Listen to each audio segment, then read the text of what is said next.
Bienvenue sur la chaîne RAF for Life, parce que quand tu es dans la NWO, c'est for Life.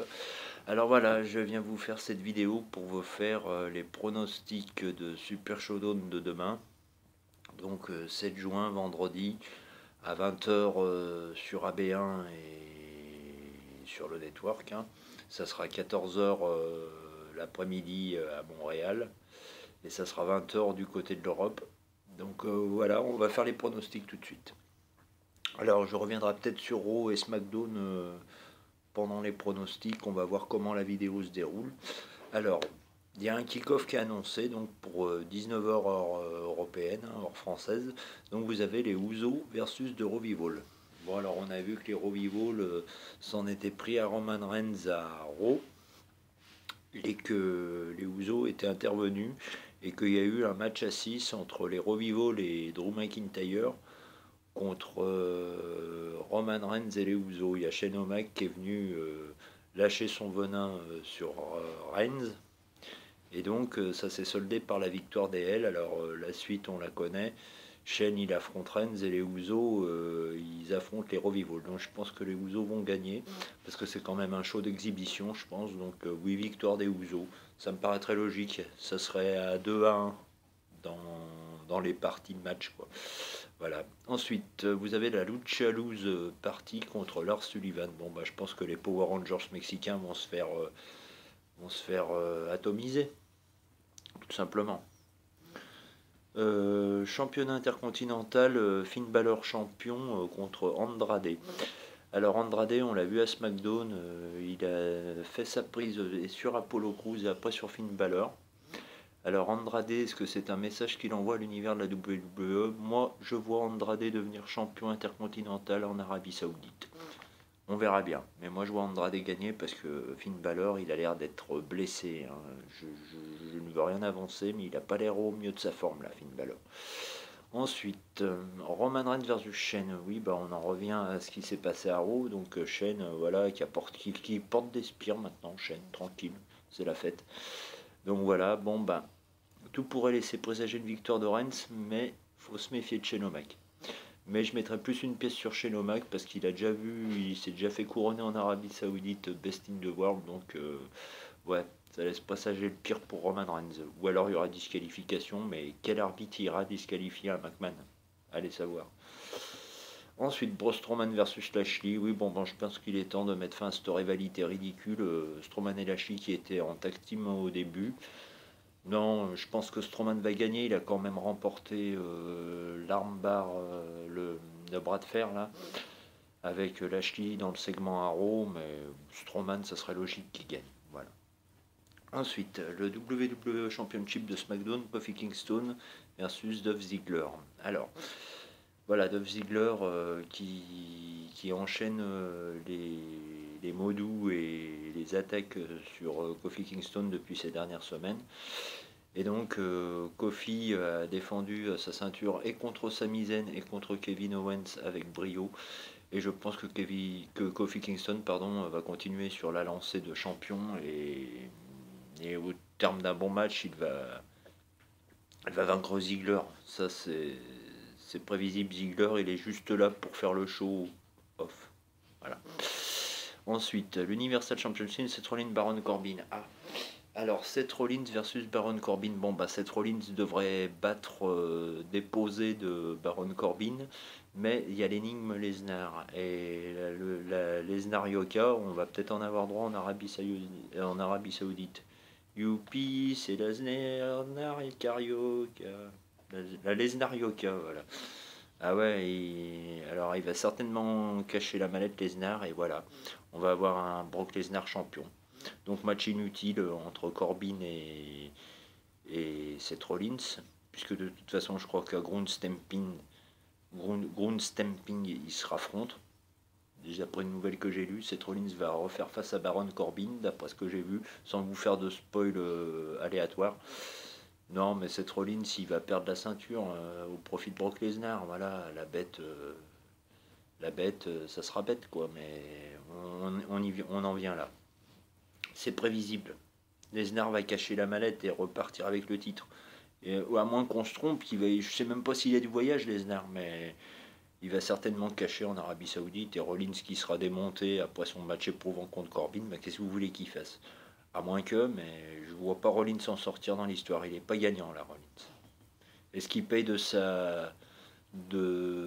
son amourette avec Becky Lynch qui était quand même présente quand ils s'en pris les coups de chaise? Ah bah oui, les coups de chaise monstrueux sur Rollins, Arrow. Oh là là, Rollins, il était pas tranquille, il se dit qu'il était prêt, qu'il pouvait pas se concentrer sur le moment présent, mais il y a de quoi. Vous avez une cible sur le dos à cause que vous êtes champion universel, et ben voilà, il suffit d'une mallette et tout peut s'envoler. Et il y a beaucoup de gens qui ont caché des mallettes et qui ont remporté la victoire, hein. Après, moi, voilà, je ne sais pas pourquoi on a fait un pay-per-view Money in the Bank. Je trouvais que c'était très bien quand ça se passait à WrestleMania. Il y avait des Money in the Bank de qualité aussi. Voilà, c'est un avis personnel. Mais cette Rollins, je ne vois pas s'en sortir dans l'histoire. Ensuite, la bataille royale à 50 hommes. Bon, alors pourquoi une bataille royale? Pour en mettre encore plein les yeux aux Saoudiens. Bon, bah, il y a quelques participants connus. Il y aura tous les Mike Carter connus de la Terre, de la WWE, des Elias, des Mojo Rawley, etc.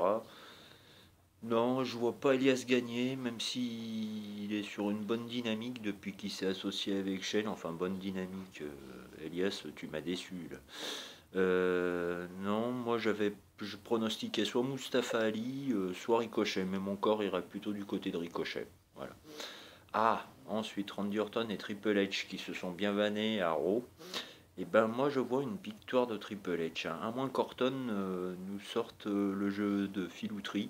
Mais apparemment ce sera propre, hein. C'était quand même assez correct entre les deux, le face à Raw. On verra, mais je pense que Triple H va gagner, hein. Après, il n'y a pas la stipulation de la retraite qui a été mise en avant. Alors, est-ce que Triple H peut se permettre de perdre ce match face à Randy Orton? Non, je pense pas Triple H va gagner. Ah, et voilà, on arrive au fait. Alors, The Undertaker versus Goldberg. Pour la première fois. Alors ça sera peut-être le main event. Peut-être le main event. Alors, on a vu à Raw l'Undertaker piquer la catchphrase de Goldberg, Goldberg you're next. Et Goldberg à SmackDown dire Undertaker, you can rest in peace. Bon, le face-à-face s'est fait entre les deux à SmackDown. Moi, l'Undertaker, je l'ai pas trouvé convaincant. Excusez-moi. Goldberg, c'est toi le Deadman? Ok. Ben, je vais t'enterrer, mec, avec ta légende, hein. Non mais, c'est pas pour critiquer l'Undertaker, mais qu'est-ce que vous voulez qu'il fasse face à Goldberg? L'Undertaker, il peut plus. Et puis Goldberg, il est quand même à Hall of Famer. Vous imaginez la pression de Goldberg? Il est Hall of Famer. Bon, il y a peut-être des Hall of Famer qui ont refait des matchs et qui ont perdu, mais c'est rare. En principe, c'est plutôt la priorité à la victoire, à la gagne, au Hall of Famer, qu'un simple Undertaker qui est même pas encore Hall of Fame. Et c'est pareil s'il affronte Sting dans un WrestleMania. Alors, curieusement, j'aurais plutôt l'Undertaker battre un Sting à WrestleMania que battre un Goldberg à Super Showdown. C'est l'attraction de la soirée, merde. Il y a quand même Goldberg d'un côté et l'Undertaker de l'autre. Non, mais et je peux vous dire, ça peut aller loin cette histoire parce que on pourrait très bien en créer une bonne rivalité. Moi, c'est ce que je ferais justement. Je ferais jouer une rivalité parce que l'Undertaker l'a dit. Il a dit Goldberg, si t'es pas à la hauteur, ça sera notre dernier match ensemble. Alors, est-ce que ça laisse présager qu'il va y avoir d'autres matchs? On verra. Mais ce que je pense, moi, c'est que l'Undertaker ne s'en sortira pas dans cette histoire, du moins pas à ce match-là. Ou alors va y avoir un double KO, je ne sais pas, quelque chose d'improbable, mais non, je vois pas trop de jeu de tête, je vois que Goldberg il va rentrer dedans comme il a l'habitude de faire. Et 1, 2, 3 Deadman. Voilà, j'adore l'Undertaker, mais Goldberg, faut se souvenir, j'ai vérifié les sources, c'est 173 victoires entre l'été 97 et octobre 98. Ouais, de 97 à 98, il a quasiment fait que des victoires. Et l'Undertaker, c'est 21-0 à WrestleMania, hein, sa dernière victoire, il l'a eu contre CM Punk à WrestleMania 29. Voilà.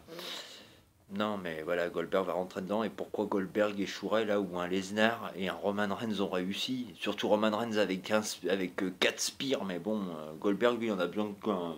Boum, allez, spear jackhammer. Non, je sens très mal pour le Taker là. Voilà. Que dire d'autre? Voilà pour mes pronostics. Que vous dire d'autre? Oui, ben, du côté de la section féminine et de NXT, tout va bien. Qu'est-ce que c'est? Je sais pas, j'entends un bruit, c'est peut-être les bruits de la vie, allez savoir. Pardon pour ces petites déconcentrations. Oui, donc Alexa Bliss qui commence à revenir sur le ring, qui est la coéquipière de Nikki Cross en ce moment. Donc Nikki Cross qui a battu l'Iconics Peyton Royce. Alors, domination complète de Peyton Royce pendant le match, mais par contre, après, dodo. Hein. Allez, neckbreaker, et bam. Il y a une petite intervention d'Alexa Bliss aussi. Charlotte Flair et Lacey Evans qui se sont affrontés aussi du côté de, que je dise pas de bêtises, du côté de Raw, il me semble, ou de SmackDown. C'est à vérifier. Je mélange les brands en fait, féminines, parce qu'avec le shake-up, je sais plus où donner de la tête. Ah mais c'est la tête qui est en shake-up avec la WWE. Voilà, bon, il y a eu une journée catch, enfin une soirée catch à noter d'une pierre blanche le 31 août. Donc j'ai vu, je ne connais pas du tout cette fédération, enfin j'en ai entendu parler évidemment. Donc il y aura un show de la NJPW, il y aura le NXT UK Cardiff à voir celui-là. Et il y aura le All Elite Wrestling Pay-Per-View. Voilà. Donc je ferai peut-être pas les pronostics pour la All Elite pour la NJPW parce que je m'y connais pas assez dans ces fédérations. Mais en attendant, les pronostics WWE, là, Ground Stamping, Extreme Rules, SummerSlam, on y viendra petit à petit au fur et à mesure des semaines qui vont s'écouler. Voilà, bon, bah maintenant, il n'y a plus qu'à attendre demain et voir ce que va donner le Super Sodo. Hein. J'espère que ça ne sera pas le cas. Parce que voilà, les fans de catch attendent beaucoup de cet ultime pay-per-view test pour la WWE, surtout en Arabie Saoudite. On en attend beaucoup. Et j'espère qu'on ne sera pas déçus, mais tout peut arriver à la WWE et tout arrive. Voilà, bah écoutez, c'était RAF for Life, parce que quand tu es dans la NWO, c'est for life, et je vous dis à très vite.